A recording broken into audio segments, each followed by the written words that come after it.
Hello dear student, কেমন আছো? I hope প্রত্যেকে শুধু ভালো নয়, ভীষণ ভালো আছো। স্ক্রিনের ওপর একটা কোশ্চেন দেখা যাচ্ছে। প্রশ্নটা কি সেটাকে মন দিয়ে পড়বো। কি বলেছে দেখো, যদি আলফা প্লাস বিটা কত 7π/12 হয়, তাহলে তাহলে কট বিটা ইকুয়াল টু 1/√3 হয়, তাহলে টেন আলফা সমান কত বের করতে হবে। দেখো, এখান থেকে যদি আলফার মানটা আমি বের করে নিই তাহলেই পেয়ে যাব।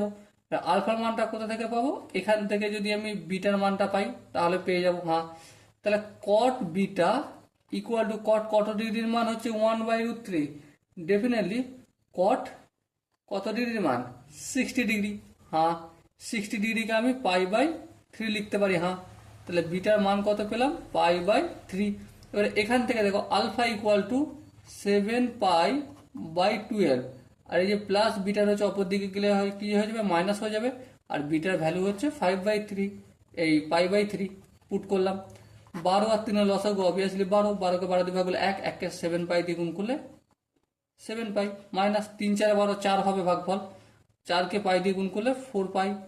এবারে দেখো 7π মাইনাস 4π সমান কি হবে? 3π হয়ে যাবে। আর নিচে 12 কাটাকাটি করলে কি হয়ে যাবে? π/4। সো আমি আলফার মান কত পেলাম? π/4। এবার দেখো আমাকে আনসার কি বের করতে হবে? Tan alpha. So tan alpha মানে কি? ট্যান π/4। ট্যান π/4 মানে 35 ডিগ্রি, তাই তো? আর ট্যান 45-এর মান কত? 1। সো এটাই হবে সঠিক অপশন।